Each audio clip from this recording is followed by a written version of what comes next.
खुलुमबाय स्टुडिअ आं दाइद' राजिब बसुमतारी उन्दै समनिफ्रायनो गोबां नाजानायनि गेजेरजों जोलुर गेलेनानै गावखौ सिनायथि होनो हाबोदोंमोन हेमन्त बसुमतारी बिथाङा दतमा थानानि सिङाव थानाय बनरगाव तातपारा गामिनि बिथां प्राणजित बसुमतारी बिमा खदालि बसुमतारी फिसाज्ला हेमन्त बसुमतारीया फरायनायजों लोगोसे उन्दै समनिफ्रायनो जोलुर गेलेनानै गामि आरो ओनसोलाव 2012 मायथाइयाव नेशनेल जोलुर गेलेनानै गावखौ सिनायथि खालामनो हादों।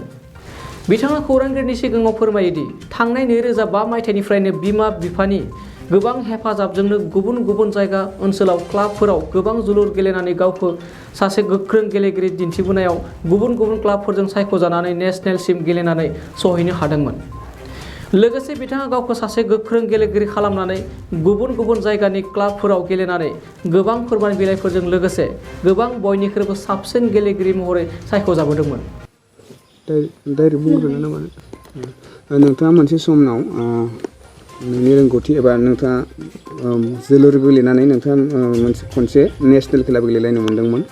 दा बै समनिफ्राय नोंथांनि गेलेनाय केरियारा माबायदि जाबोदोंमोन? गोजोननाय थाबाय सोंनायनिफ्राय बड'लेण्ड रादाबनिफ्राय दिनै जोंनि न'आव फैनानै दा आं जों बुंनो सानदों बेखौनो आं उन्दै समनिफ्रायनो नै क्लास 5आव फरायनाय समाव आङो 2005मोन।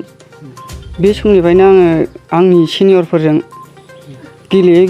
गेलेफाबोनानै दिनै गावनि रोंगौथिखौ रोंबोनानै दिनैहाय आङो नेशनेल लेभेलसिम गेलेनानै लोगोसे फरायनायखौबो दिनै आं ग्रेजुवेट खालामनानै जेबो मोननो थाङाखै। बेसेबां मायथाइयाव नोङो नेशनेल लेभेलाव गेलेनो मोन्दोंमोन आरो बबे जायगायाव?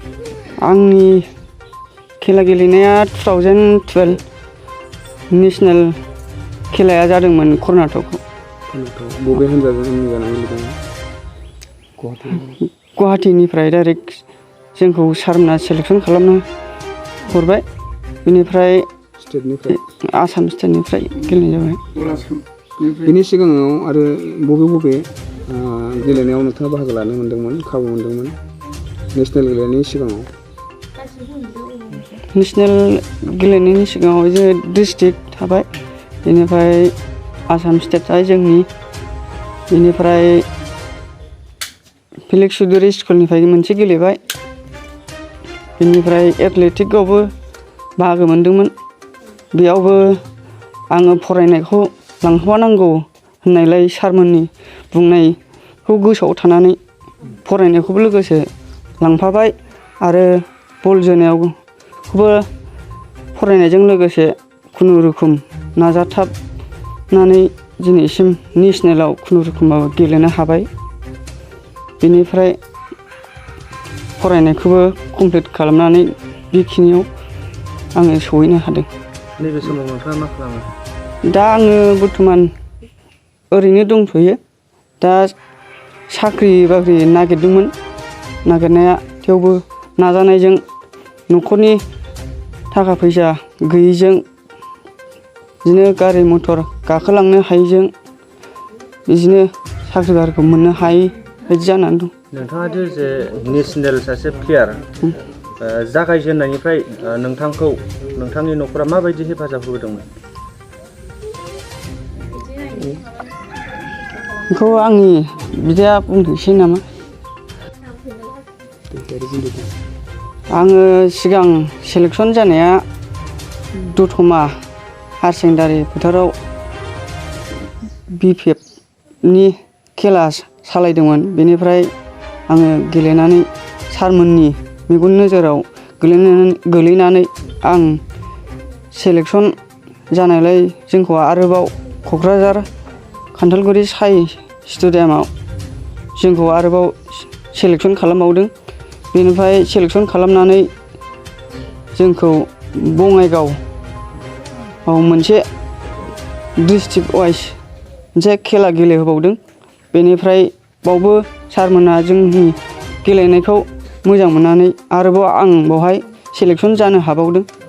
आरो बेनिफ्राय सेलेकसन जाबावनायलाय जोंखौ गुवाहाटीयाव नेशनेलनि सेलेकसन आरोबाव खाबु मोननो हाबावदों नेसनेल गेलेनायनि थाखाय नेसनेल गेलेनो खाबु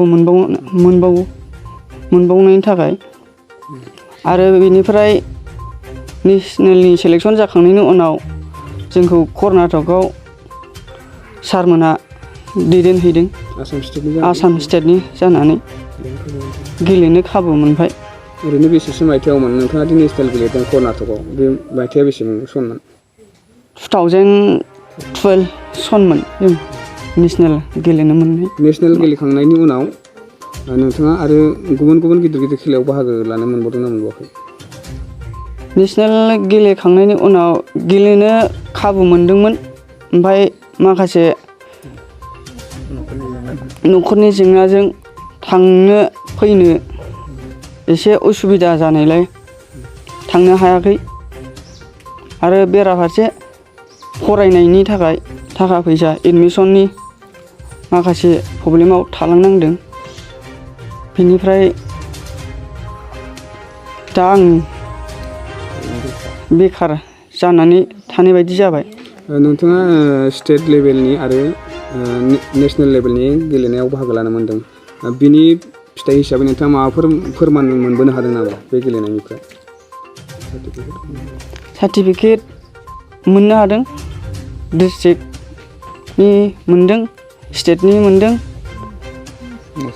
नेसनेल मोनदों, मेडेलबो मोनदों लोगोसे। गासै मोनसे मेडेल दं। मेडेला आंनाव दा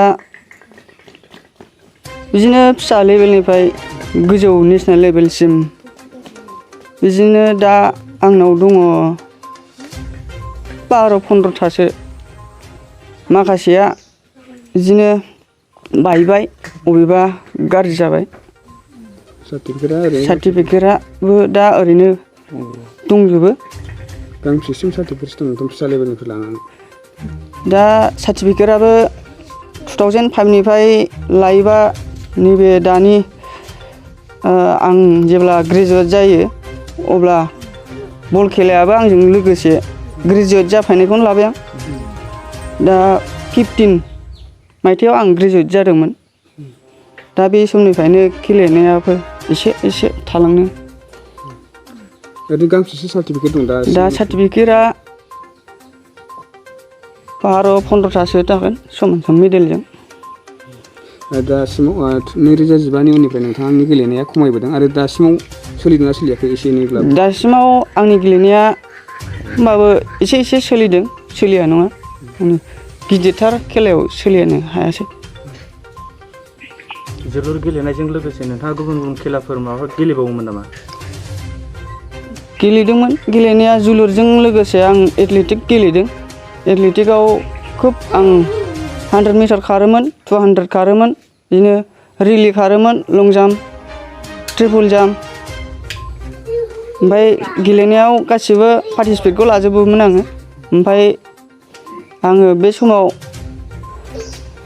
एसे खमजुरिमोन खारनाया, माने आं लोमजाबाय थायोमोन। बेराफारसे ट्रायल होनायजों दुरबलजों बुंनो हायामोन। दा नैबे समाव नोंथाङा बेखारै दं, मा बुंनो सानो नोंथाङा? दा आङो बे समाव बुंनो सानो सार जोंनि गेलेमु बिफाननि बिटिआरनि EM सारखौ दा माबा मोनसे खाबु होयोबा हामगौ।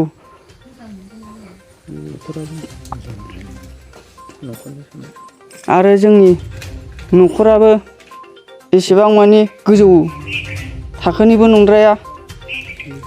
दा न' बांबो मोनसेबो मोजां नङा। बेराफारसे जानायनि हा हु गायनो हायैनि, दाबसेयाव थांनाय बा माबा मोनसे खामानि होसोनायफ्रावबो एसे उसुबिदा। दा बुंनो थाङोबा दुखुआनो होनजायो जोंनि न'खराव। बेनि थाखायनो दा जोंनि सार PTCनि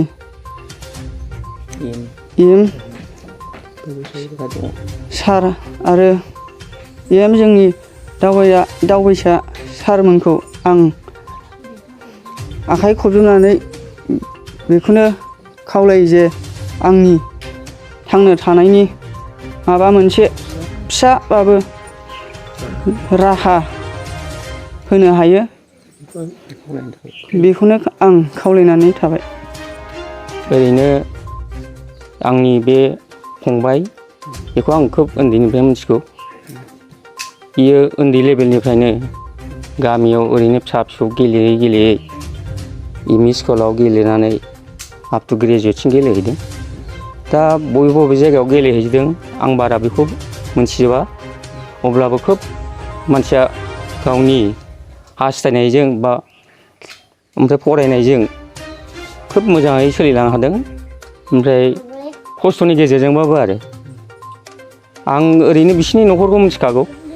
हा हु ओरैनो गैखाया आरो जानाय लोंनाय थाखा फैसा ओरैनो एसेबाबो खोब खस्थ'यै सोलिलांदों न'खरा। जोंबो मिथिगौ बिसिनि न'खरा खोब गाज्रि अबस्था। दा आं ओरैनो नेसनेल लेभेलसिम खेबसे दोनलांनो मोनदों माबा 10सिम गेलेहैनायाव। जायगाया कर्नाटक होनदों बियो। माबा मोनसे जिनिस बावलांनायाव आं 10आव लोगो मोननानै खोब मोजां गेलेना फै ओरै होननानै आसिरबाद हरदोंमोन। बेनिफ्राय उनाव बहा गेलेहैबावगौ आं बेखौ मिथिला। दा आङो बे जुदि उन्दैनिफ्रायनो बेबायदि गेलेबोनायनि थाखाय जाहाथे सरकारनिफ्राय माबा मोनसे अनसुंथाइ नङाबा माबा मोनसे थांनानै थानायनि थाखाय गेलेनाय बिफानाव जाहाथे अननानै दानि बिटिआर सरकारनिफ्राय जाहाथे बे फिसाबाबो जाहाथे अननानै बे बिटिआर सरकार दानि सरकारा जाहाथे हेल्प होयो आं बेखौनो खावलायो।